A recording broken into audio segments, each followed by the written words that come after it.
acidente em Balneário Camboriú. Isso aconteceu ontem na Avenida Rui Barbosa, na Praia dos Amores. Coloca aí, produção, olha lá. As imagens para você. O motorista perde o controle da direção e bate nos veículos estacionados. Bateu num que lançou o outro, ele ficou ferido, o motorista precisou ser levado ao pronto atendimento. A passageira, aí vem a história, né? Tá, mas o que aconteceu? A passageira, moça que estava com ele no carro, disse o seguinte, ó, é que a gente antes da batida do carro, nós estávamos tomando estava lá tomando uma bebida alcoólica. Sim, e também usamos cocaína. Ah, tá entendido, pois é. A polícia militar encontrou no veículo uma garrafa de vodka, cerveja, 2 embalagens com resquícios da droga. Mesmo no pronto atendimento, o motorista recebeu voz de prisão. De acordo com a polícia militar, o condutor de 30 anos estava com todos os indícios de embriaguez, fala enrolada, né? Só sabia o nome. E olha lá, e agora o prejuízo. E vai pagar? Vai pagar ou não vai? Será que vai pagar? Complicado demais, hein? Depois do Centro Pop ser alvo de pedradas em Itajaí no fim de semana, a nossa repórter Grace Cezemel voltou lá para saber se o local passou por reparos e também explicar o que aconteceu com aquela mulher que jogou pedras lá, destruiu, depredou. Tem atualização? Boa tarde para você, Grace. Oi, Caleb, boa tarde para você, boa tarde a todos que nos acompanham. Nós estamos nesse momento aqui em frente ao Centro Pop de Itajaí para mostrar para vocês como que está a situação agora. Bom, esse caso aconteceu no sábado, né? Então essa mulher, ela acabou depredando aqui o Centro Pop. Como vocês podem observar, aqui em frente tinha uma porta de vidro. Ainda é possível ver alguns cacos de vidro pelo chão. Essa porta de vidro que fica aqui bem na entrada do centro, ela ainda não foi substituída. A informação que temos é que foi feito já um processo licitatório e aí, né, o pessoal que está aguardando para que essa nova porta chegue e seja substituída. Mas aqui adiante nós vamos andar um pouquinho, o cinegrafista Cid Alves vai mostrar aqui para nós, porque essa mulher também acabou depredando algumas janelas aqui do Centro Pop. A gente vê nas imagens que essas janelas ainda estão quebradas. Provisoriamente o pessoal colocou aqui uma madeirinha ao fundo, né, para que não entre chuva para dentro, né, porque afinal hoje de manhã choveu, então provisoriamente foram instaladas essas madeiras aqui, mas a gente vê que alguns cacos ainda estão no local, né, e aí foi isso que aconteceu. Também essa mulher acabou estragando aqui o trinco de uma porta que fica aqui bem na entrada aqui do Centro Pop. Também esse trinco está um pouco amassado, então foram diversos estragos que aconteceram. Falando um pouquinho desse caso, então, aconteceu no último sábado. Uma mulher que estava sendo atendida há cerca de 1 mês e meio pelo Centro Pop, ela estava aqui no pátio do centro. Como no fim de semana o centro é fechado, né? Então ela estava sentada aqui à frente e alguns moradores perceberam que ela estava um pouco agitada, estava entrando em surto e aí chamaram então a polícia militar e também o SAMU. As equipes estiveram aqui, prestaram atendimento a essa mulher, mas ela não quis acompanhar o SAMU, também não quis ser medicada.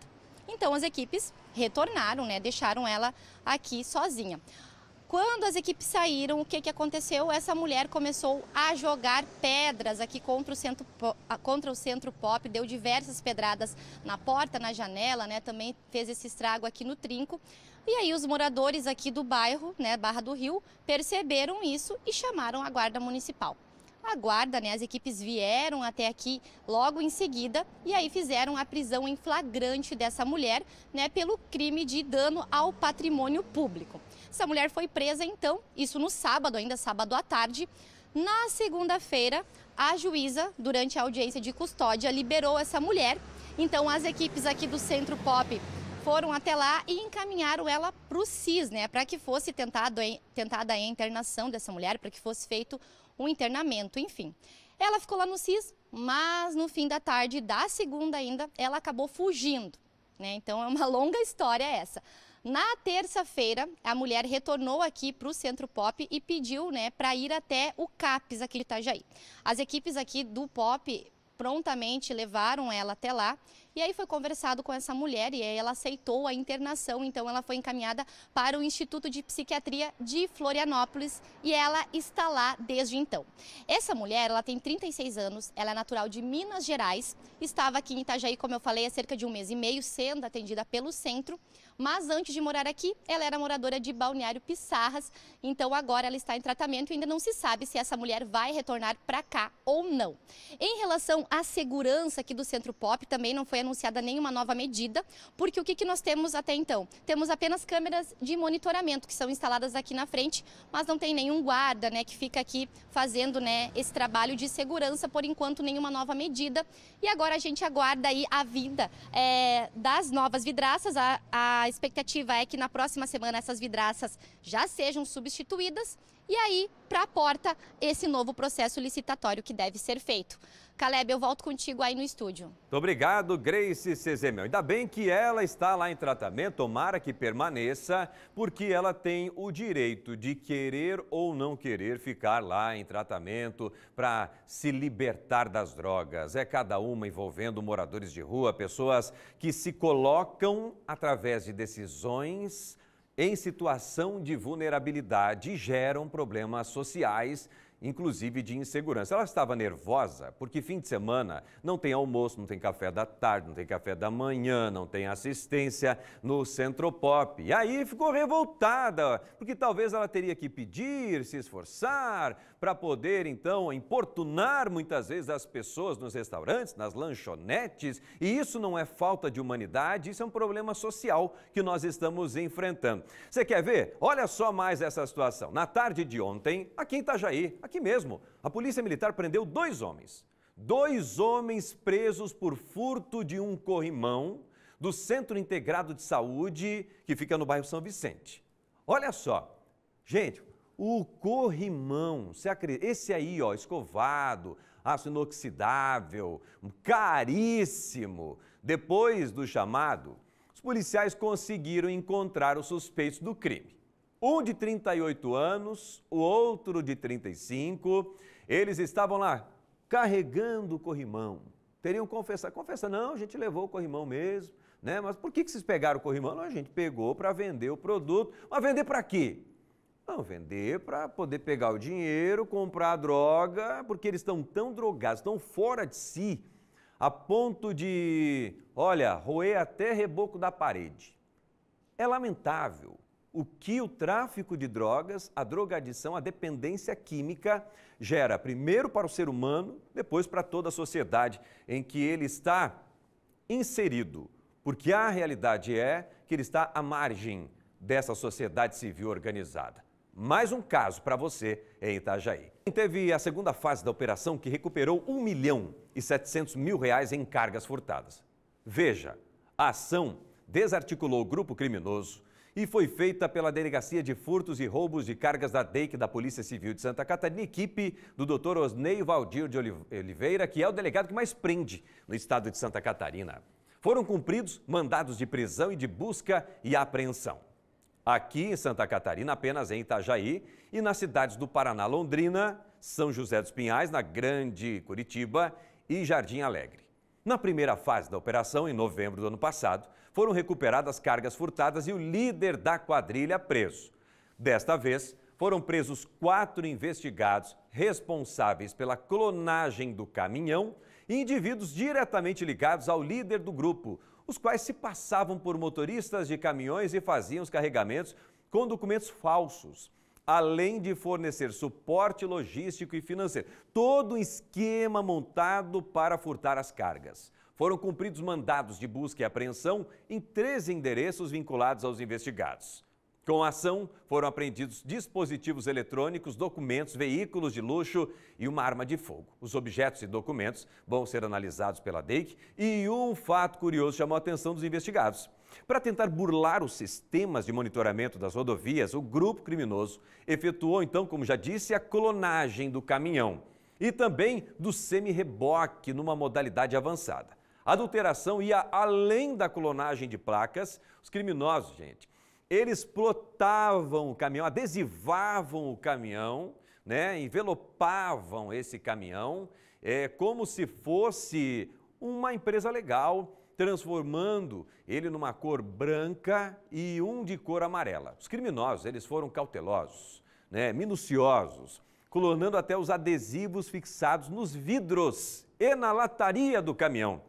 com um conjunto clonado, utilizavam dados de motoristas para realizar os carregamentos em empresas nos estados de Santa Catarina e Paraná, enganando os funcionários das empresas. Agora, o que eu acho interessante, eles tinham acesso a essas empresas e também ao agendamento de cargas. Quem será, hein, o envolvido? Pois é.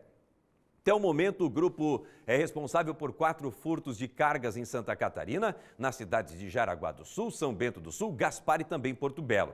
Foram levadas cargas de diversas, valor agregado altíssimo, milhões, 1.700.000 reais até então. Parabéns, equipe do Dr. Valdir.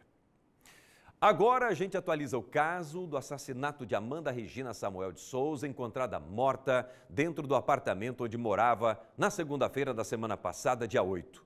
Suspeito, um adolescente de 17 anos. Grace Cezemel está acompanhando esse caso. Tem desdobramentos?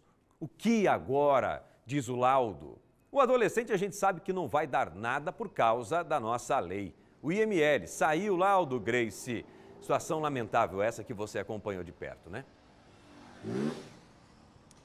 Muito lamentável mesmo, Caleb. Saiu sim o laudo do Instituto Médico Legal que confirmou que Amanda de Souza, de 40 anos, foi morta a facadas. Foram pelo menos 10, mais de 10 facadas no total.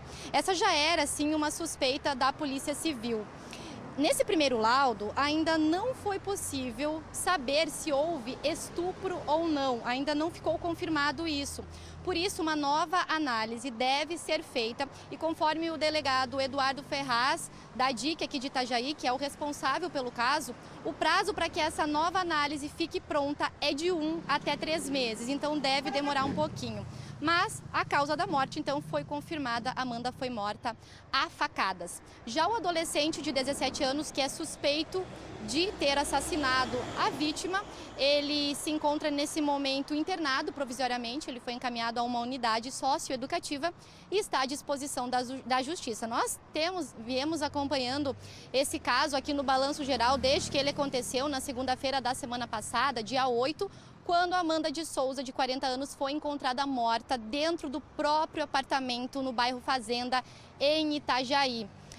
Os vizinhos da Amanda chamaram a polícia após perceberem que ela não tinha saído para trabalhar e quando a polícia chegou no local, a mulher já estava sem vida.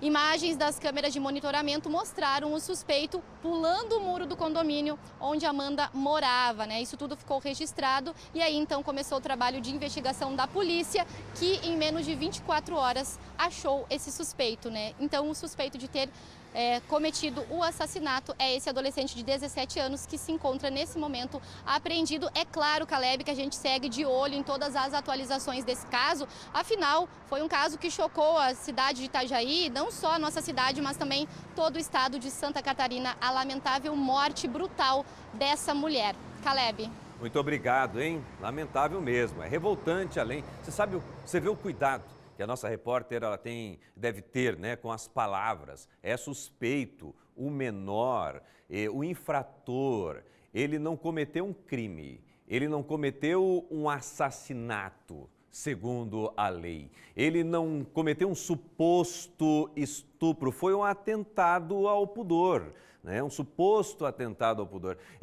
Pelo fato de ele ser adolescente. O crime é bárbaro, cruel. Ele, quando foi abordado, segundo relatos da própria polícia, confessou que cometeu o crime. Depois, ele tem o direito de se manter calado. Além disso, o Estado oferece a ele um advogado, às nossas custas. O laudo hoje pouco importa. Sabe por quê? Porque não vai mudar em nada a realidade, tanto da punição quanto de Amanda, que não mais está entre nós. Só as memórias de uma mulher que trabalhava demais, chegava às 3 horas da madrugada e saía às 10 horas da manhã para trabalhar. Uma mulher que cozinhava, que trabalhava, que tinha sua filha que um dia não estava na residência porque havia saído de casa para poder, então, casar. Primeira noite só e o pior aconteceu. E agora ele está lá, tomando café, almoçando, escova de dente, creme dental, banho, roupa. É uniforme? É, mas tem roupa. Cheio de direitos, mas os deveres não foram cumpridos. E sabe quem paga essa conta? Nós, como sociedade. É ou não é revoltante?